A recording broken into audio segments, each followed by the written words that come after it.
35절까지 말씀입니다. 신약성경 누가복음 24장 13절에서 35절, 제가 가진 성경으로는 신약성경 140면에 있습니다. 신약성경 140면입니다.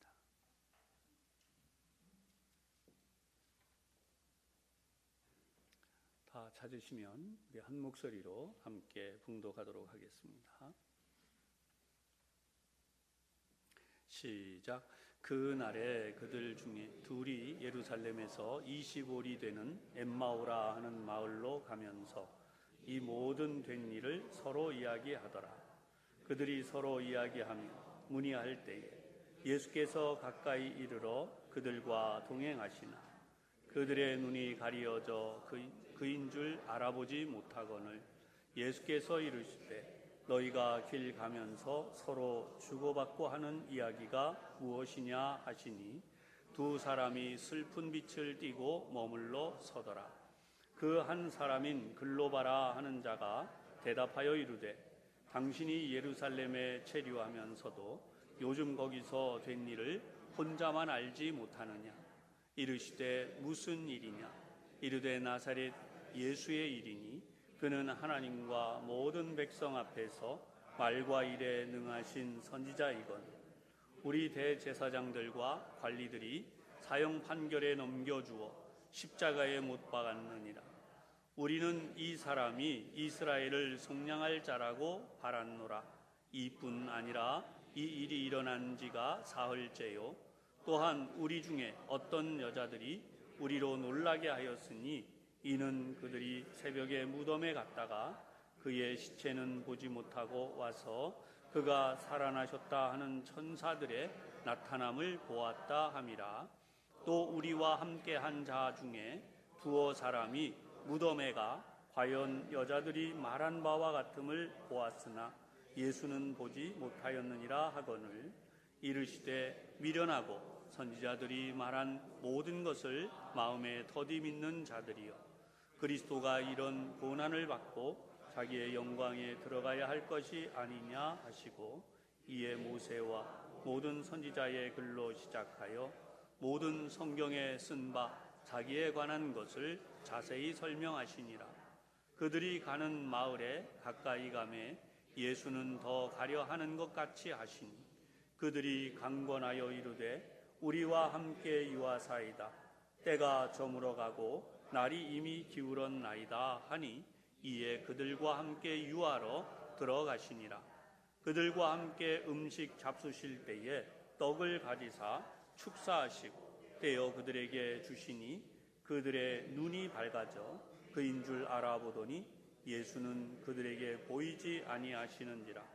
그들이 서로 말하되 길에서 우리에게 말씀하시고 우리에게 성경을 풀어주실 때에 우리 속에서 마음이 뜨겁지 아니하더냐 하고 곧 그 시대로 일어나 예루살렘에 돌아가 보니 11 제자 및 그들과 함께한 자들이 모여 있어 말하기를 주께서 과연 살아나시고 시몬에게 보이셨다 하는지라.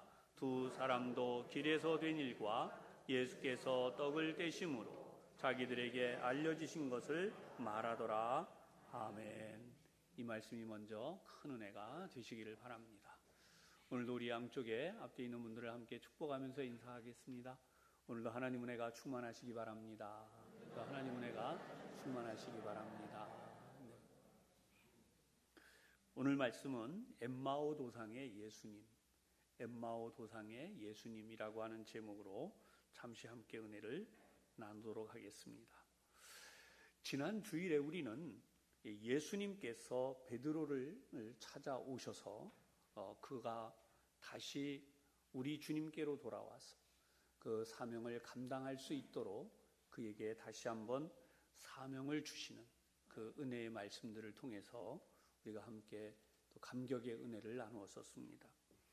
오늘 예수님께서 부활하신 후 제자들을 계속해서 만나시는 중에 특히 말씀 속에는 엠마오라고 하는 곳으로 가는 제자들을 만나셔서 그들을 하나님의 품으로 돌아오도록 다시 인도하시는 주님의 살아나심에 대한 증거를 나타내신 말씀을 통해서 함께 은혜를 나누도록 하겠습니다.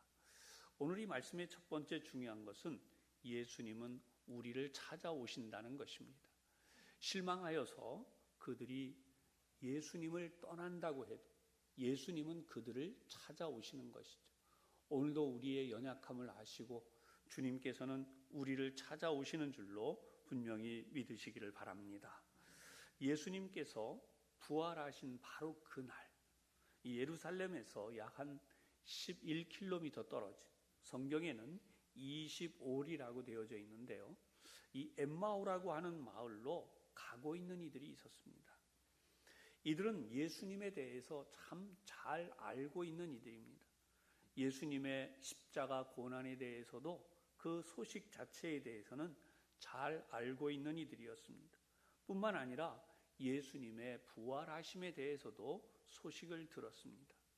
그런데 이들이 예수님의 죽으심과 그 사건에 대하여는 잘 알고 있었지만 부활하심에 대하여도 확실하게 알 수가 없었고, 그리고 이러한 사건에 대해서 자신들이 생각하고 있던 바를 서로 이야기를 주고받으면서 그들은 엠마오라고 하는 마을로 걸어 내려가고 있었던 것이죠. 이때에 예수님께서 이들을 찾아오셨습니다. 그리고 묵묵히 그들 곁에서 함께 걸어가고 계셨습니다. 성경을 보면 이 사람들 옆에서 예수님이 얼마나 함께 동행하셨는지는 알 수 없습니다. 그러나 성경에는 동행하신다고 하는 이 말씀 자체가 함께 여행하고 계셨다라고 하는 뜻을 가지고 있습니다. 예수님께서 이들과 함께 가신 사실을 알 수 있는 것입니다. 그럼에도 불구하고 이들은 예수님께서 부활하셨고 친히 그들과 함께 가고 계심을 전혀 알지를 못했던 것입니다. 그 이유를 오늘 본문 16절에는 그들의 눈이 가리어져 그인 줄 알아보지 못하거늘 이라고 말씀합니다. 눈이 가리어져서 알아보지 못했다라고 이 본문은 분명히 말씀했어요. 똑같은 평행 본문인 마가복음 16장 12절에는요, 예수님께서 다른 모양으로 나타나셨다라고 말씀을 합니다. 두 곳의 말씀이 차이가 있기는 합니다. 그런데 중요한 근본적인 문제가 있습니다. 그것은 누가가 설명하고 있는 대로 이들의 눈이 가리워져 있었다라고 하는 것입니다. 이 가리워졌다라고 하는 단어는 계속해서 무엇인가에 의해 억제되었다라고 하는 의미를 가지고 있습니다. 여러분, 우리가 이 다른 생각을 할 때 또 뜻하지 않은 것들을 이렇게 생각하고 있을 때 정작 우리가 보았는데 뭘 보았는지 알지 못할 때가 있죠. 마찬가지로 예수님께서 눈앞에 계셔도 이들은 전혀 자기들이 무엇을 하고 있는지 또 어떻게 주님이 옆에 와 계신지를 전혀 알지 못하게 되었는데, 그런 부분을 오늘 본문 17절에 말씀하고 있습니다. 17절, 예수께서 이르시되 너희가 길 가면서 서로 주고받고 하는 이야기가 무엇이냐 하시니 두 사람이 슬픈 빛을 띠고 머물러 서더라. 너희가 하는 이야기가 뭐냐라고 예수님이 물으셨어요. 우리 같으면 예수님의 모습을 보면 예수님이시네요 이렇게 해야 정상인데, 전혀 그렇지 못하고 예수님을 바라보면서도 이들은 전혀 그런 생각이 없이 슬픈 빛을 띠고 머물러 섰다라고 하는 것입니다. 누가는 지금 주님을 알아보지 못한 이유가 이들이 슬픔에 잠겨 있기 때문에, 그 슬픔에 억눌려 있기 때문에 주님을 알아보지 못했다라고 하는 사실로 설명한 것입니다. 그러면 이 슬픔의 이유는 무엇이었을까요? 우리 두 번째로 생각해야 되는 것은 예수님은 정치적이나 군사적인 메시아가 아니었다라고 하는 사실입니다. 예수님에 대해 기록되어진 말씀을 성경을 통해 우리가 아는 것은 참으로 중요하죠. 정말로 주님의 말씀이 우리를 향해서 예수님은 이런 분이다 라고 하는 사실을 알려주시려고 하는데, 이러한 부분을 정말 바르게 깨닫는 것이 참으로 중요한 것입니다. 그런데 오늘 성경을 보면 이런 예수님의 말씀과는 관계없이 마치 예수님을 향해 항의하듯이 말하는 이 한 사람의 이야기를 우리가 볼 수 있습니다. 18절의 말씀부터 20절까지 말씀이죠. 그 한 사람인 글로바라 하는 자가 대답하여 이르되 당신이 예루살렘에 체류하면서도 요즘 거기서 된 일을 혼자만 알지 못하느냐. 혼자서만 그러면 예루살렘에서 일어난 일을 몰랐느냐라고 이렇게 항의를 하죠. 19절 이르시되 무슨 일이냐. 나사렛 예수의 일이다라고 이제 이야기를 합니다. 그는 하나님과 모든 백성 앞에서 말과 일에 능하신 선지자이거늘 우리 대제사장들과 관리들이 사형 판결에 넘겨주어 십자가에 못 박았느니라.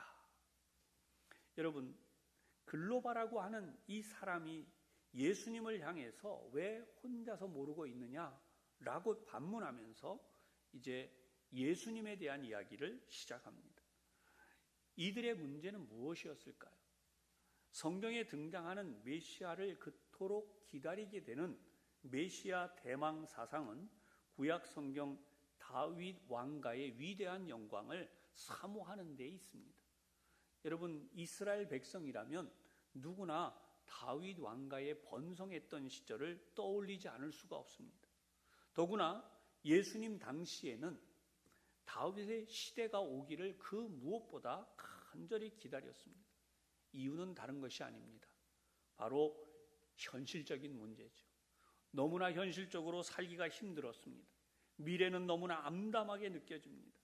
왜냐하면 헤롯이라고 하는 임금이 이스라엘을 억압하며 왕으로 군림하고 있는데 이 횡포가 이만저만이 아닙니다. 뿐만 아니라 로마의 총독이 와서 로마의 권력으로 식민지를 삼고 세금을 거두어 가는데 굉장히 과중한 세금을 거두어 갑니다. 여러분, 이런 상황에 있는 이런 나라를 보면요, 누구나 빨리 누군가 나타나서 우리나라를 구하면 좋겠다, 이 나라를 속히 구하면 좋겠다라고 하는 것은 당연한 것이죠.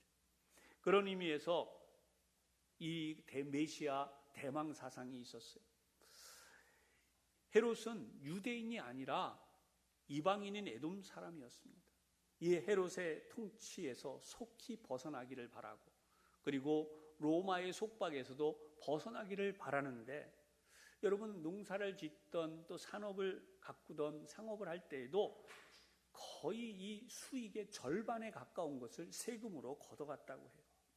그러니까 그 메시아가 오시면 이 이스라엘의 현실, 이 어려운 문제를 한순간에 해결하시는데 마치 다윗이 블레셋의 군대를 무찌르고 몰아내듯이 헤롯과 로마의 총독을 몰아내고 이 부정하고 불의한 일들을 다 바로잡으면서 공평과 정의로 부강하고 강대한 나라를 다시 세우실 것이다. 그렇게 기대하고 바랐던 것입니다. 그 내용이 21절의 말씀이에요. 우리는 이 사람이 이스라엘을 속량할 자라고 바랐노라. 예수님이 오셔서 하실 일을 바라보면서 그런 놀라운 일을 꼭 이루어 주실 것이라고 기대하고 바랐던 것이라는 거예요. 이 예수님에 대하여서 19절에 보면 이들이 생각하고 있는 이 예수님에 대한 모습이 이렇게 기록되어 있어요. 그는 하나님과 모든 백성 앞에서 말과 일에 능하신 선지자이거늘. 말과 일에 능하신 선지자다라고 하는 것은 예수님의 하시는 말씀을 들으면 하나님에 대하여 정말 놀라운 은혜로 깊이 깨달을 수 있었다는 것입니다. 뿐만 아니라 그 말씀을 들으면 하나님의 나라가 그들 앞에 펼쳐져 있는 것을 경험할 수 있었다는 것입니다. 바로 그러한 선지자는 어떤 일을 하셨는가? 병든 자들을 다 고쳐주셨어요. 현재같이 병원이 많이 있는 것도 아니고 그때는 오직 예수님의 능력으로 인하여서 고침받는 것을 보며 너무나 감동했던 것이죠.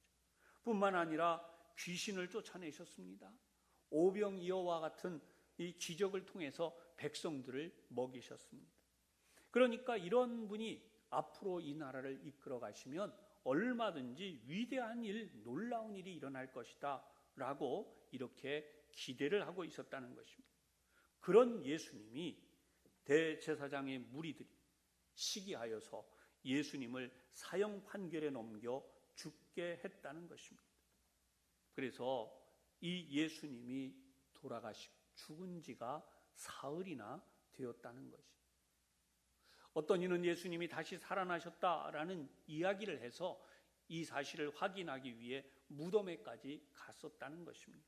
24절에 보면 또 우리와 함께 한 자 중에 두어 사람이 무덤에가 과연 여자들이 말한 바와 같음을 보았으나 예수는 보지 못하였느니라.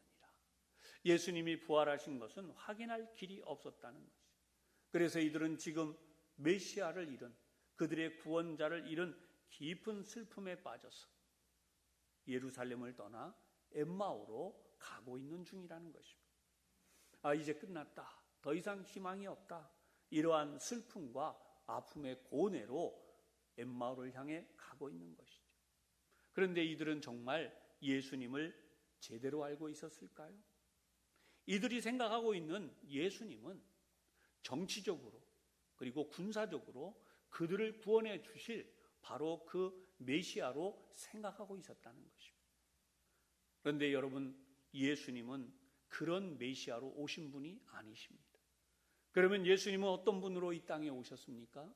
세 번째로 우리가 분명히 알아야 되는 것은 예수님께서는 대속의 메시아, 이스라엘 민족의 죄뿐 아니라 온 세상의 모든 사람들의 죄를 사하실 바로 그 메시아로 오신 것입니다. 예수님께서 이들의 이야기를 들으시고 이제 우리 주님의 뜻, 하나님의 뜻을 설명하시기 시작하십니다. 25절의 말씀입니다. 이르시되 미련하고 선지자들이 말한 모든 것을 마음에 더디 믿는 자들이요. 여러분, 신앙이란 무엇입니까? 주님이 말씀하신 대로 믿는 것이 신앙입니다. 내가 생각하는 대로 가는 것이 신앙이 아니라 주님이 말씀하신 대로 믿는 것이 신앙입니다.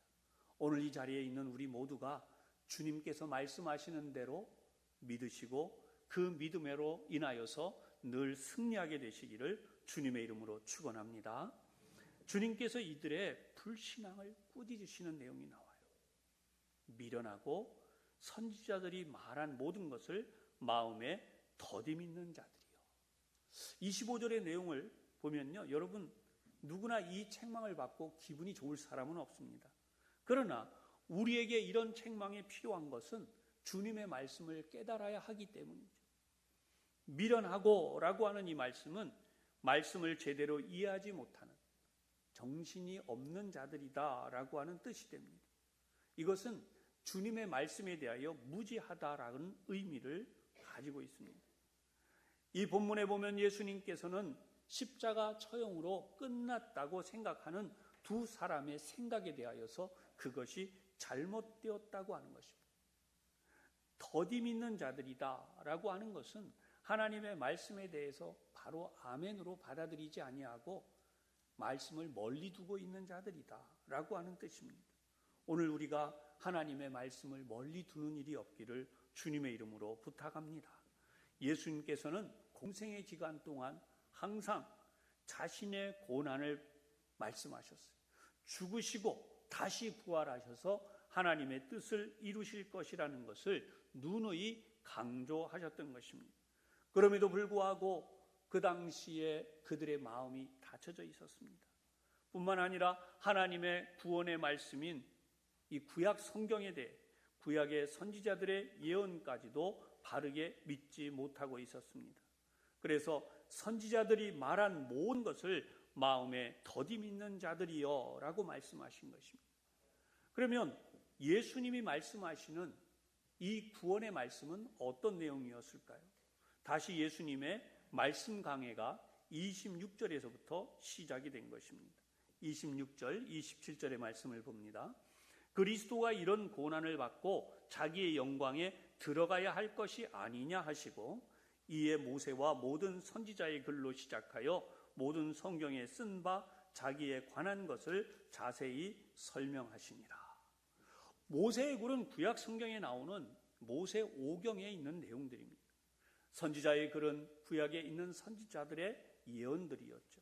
이런 모든 것 속에 예수님이 이 땅에 오시는 이유, 그리고 예수님이 오셔서 하실 일들이 기록되어져 있었다는 것입니다.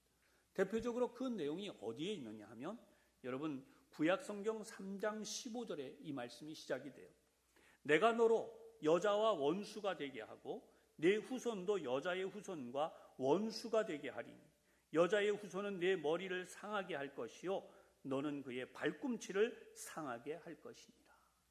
여러분, 이 내용이 어떤 내용일까요? 아담과 하와를 범죄하게 만든 원수 사단, 그 뱀의 머리를 깨뜨리는 분이 오신다는 거예요. 누가요? 여자의 후손으로. 이 여자의 후손이라는 것은 이 하와에게서 이어져 내려오는, 계속 내려오는데, 죄가 없으신 분, 완전하신 하나님의 아들이 이 땅에 오셔서 이 사단의 머리, 뱀의 머리를 깨뜨리고 승리하실 것을 말씀한 것입니다. 바로 이 말씀을 예수님께서 이 두 제자에게 풀어서 설명을 하셨어요. 그 다음 예수님이 이 땅에 오셔서 담당하실 많은 이 예언서의 내용들을 설명하셨는데, 아마도 대표적으로 분명히 이 이사야 53장 4절에서 6절의 말씀을 설명하셨을 것입니다. 그것은 바로 예수님이 오셔서 고난 받으셔야 하는 이유, 십자가에 죽으셔야 하는 이유를 설명하신 것입니다. 제가 이사야 53장 4절에서 6절까지 말씀을 봉독해 드리겠습니다. 그는 실로 우리의 질고를 지고 우리의 슬픔을 당하였거늘 우리는 생각하기를 그는 징벌을 받아 하나님께 맞으며 고난을 당한다 하였노라. 그가 찔림은 우리의 허물 때문이요 그가 상함은 우리의 죄악 때문이라. 그가 징계를 받음으로 우리는 평화를 누리고 그가 채찍에 맞음으로 우리는 나음을 받았도다. 우리는 다 양 같아서 그릇 행하여 각기 제 길로 갔거늘 여호와께서는 우리 모두의 죄악을 그에게 담당시키셨도다. 여러분, 예수님이 왜 십자가에 달리셔야 했어요? 예수님의 죄 때문에요? 예수님 그분이 잘못되어서요? 성경은 전혀 그게 아니라는 것입니다. 우리 모두의 죄악을 그에게 담당시키셨는데, 그 이유는 그가 우리의 모든 죄를 담당하시는 대속의 양이었다는 것이. 그가 찔림은 우리의 허물 때문이고 그가 상함은 우리의 죄악 때문이고, 징계를 받는 것도 우리를 위해서였다는 것이고, 채찍에 맞으시고 십자가에 죽으시기까지 한 것이 다 우리를 위한 것이었다는 것입니다. 여러분, 오늘 이 땅에 사는 모든 사람들은 다 죄인입니다. 우리의 모든 죄는 우리의 힘으로 해결할 길이 없습니다. 그 예수님이 이 땅에 오셔서 우리를 위해 십자가의 죽으심을 통하여서 우리의 죄를 대속하셨다는 사실, 우리가 아멘으로 믿고 받아들이는 것이 바로 우리의 할 일이며, 그것이 구원을 우리에게 주신 하나님의 뜻이라는 것입니다. 할렐루야. 하나님은 우리에게 그 놀라우신 역사를 이루기 위해 대속의 메시아, 구원의 메시아로 예수님을 보내셨다는 것입니다. 단지 이스라엘이 원하는 것처럼 정치적, 군사적 메시아로 보내신 것이 아니라는 것입니다. 그래서 예수님이 십자가에 죽으심으로 이 구원의 길이 활짝 열리게 된 것입니다. 이러한 말씀을 이들에게 설명하시기 시작했고요. 여러분, 이 설명이 이 사람들의 마음에 들어오기 시작했어요. 네 번째로, 성경 말씀은 예수님을 알게 하는 역사가 있습니다. 예수님에 대하여 잘 모르면 성경을 읽으면 돼요.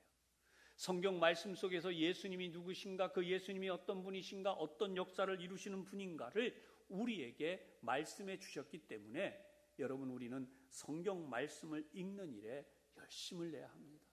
우리 많은 교우들이 성경 통독을 하고 계신 줄 압니다. 더욱더 힘을 내셔서 말씀을 통독하시기를 부탁드립니다. 성경 말씀은 예수님을 알게 하는 역사.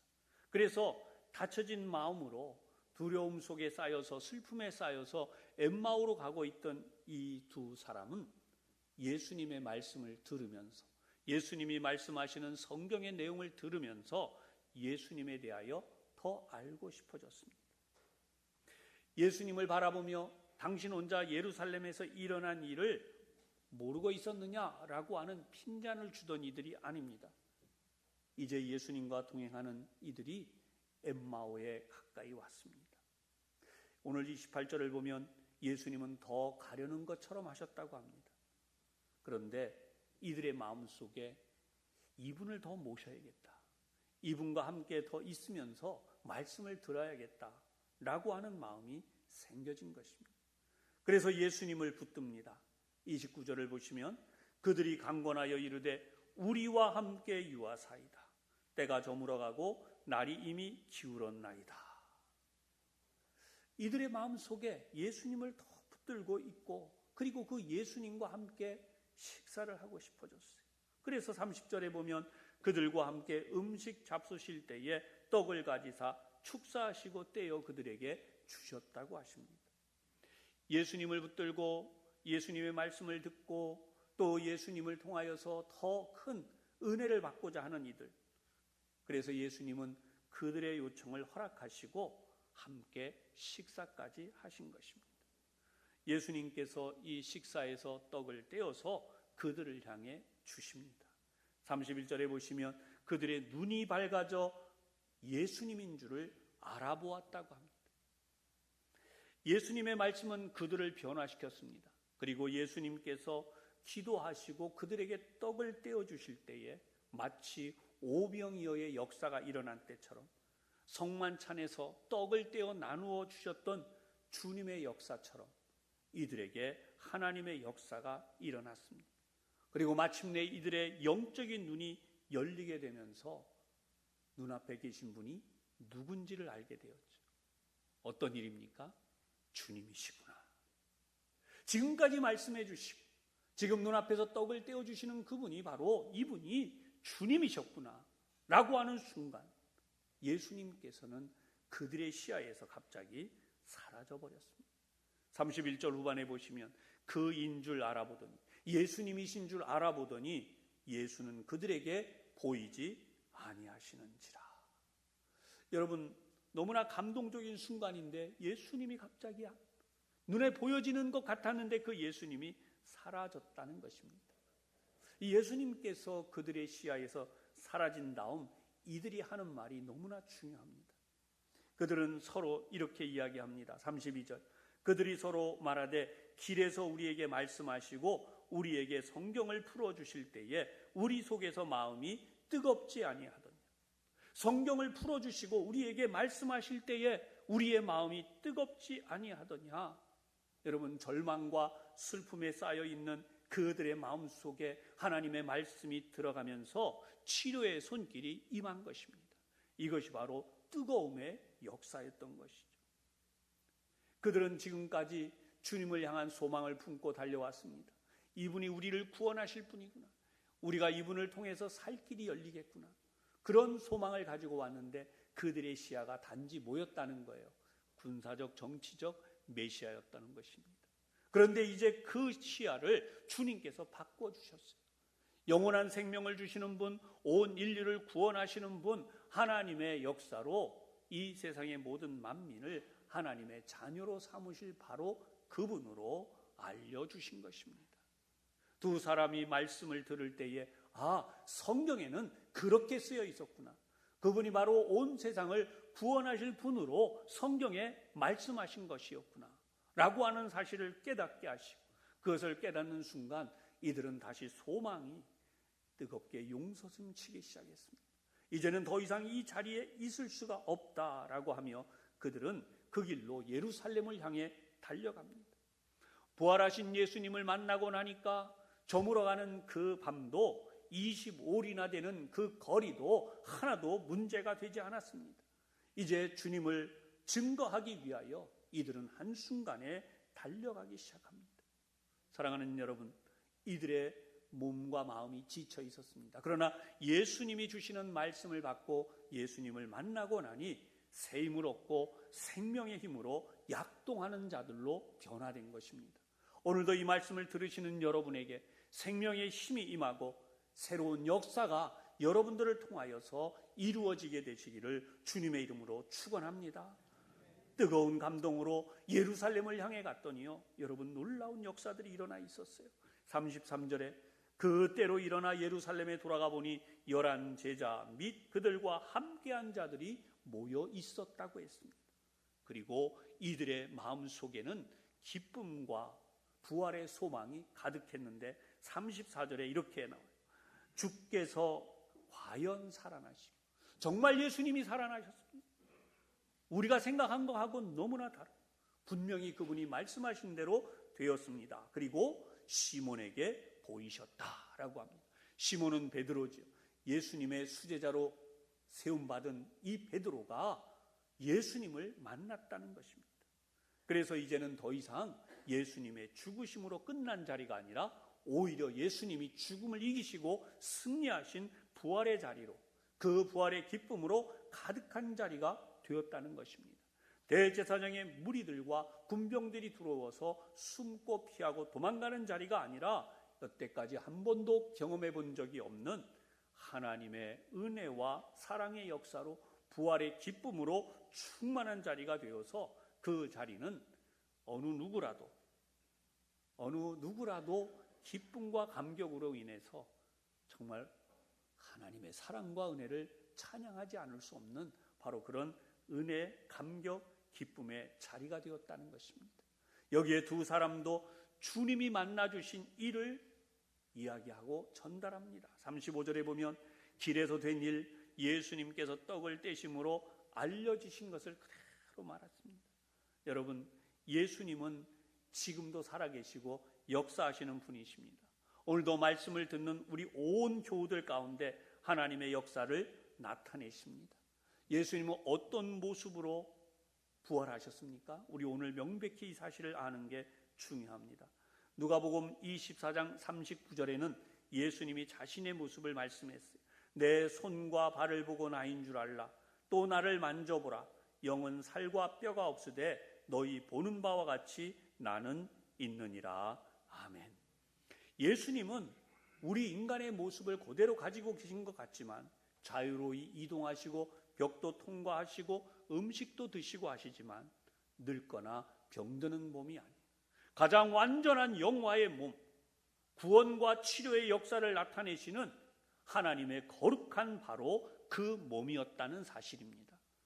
오늘 엠마오로 가던 제자들은 이 예수님을 만남으로 그들의 심령이 뜨거워졌다는 사실을 32절에 명백히 말씀했는데, 누가가 이 사실을 기록한 이유는 지금도 말씀을 통하여 우리를 뜨겁게 하시고 하나님의 역사를 이루어 가실 그 일을 예고하는데요. 특별히 성령님을 통하여 하나님의 임재하심을 통해 사도행전에서 시작되어질 구원의 역사, 하나님의 큰 구원의 역사가 이 세상 끝날까지 함께 하실 것을 이렇게 증언하고 있는 것입니다.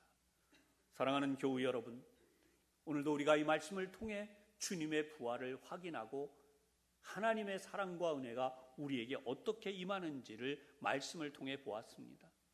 오늘 이 말씀의 역사가 하나님의 은혜로 여러분 가운데 충만하셔서 구원의 감격이 충만하시기를 바랍니다. 하나님의 역사가 여러분의 가정마다 충만하시기를 바랍니다. 아울러서 우리가 기도하며 이 나라 가운데 하나님의 구원의 역사가 가득하도록 함께 기도하시고 또 믿음으로 살아가시는 우리 모든 교우들이 되시기를 주님의 이름으로 축원합니다.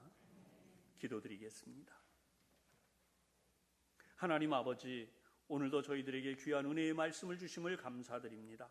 엠마오로 가던 제자들에게 나타나셔서 그들을 뜨겁게 변화시켜 주신 주님, 오늘도 저희들 가운데 하나님의 사랑으로 임재하셔서 저희 모두를 뜨겁게 만져 주시옵소서.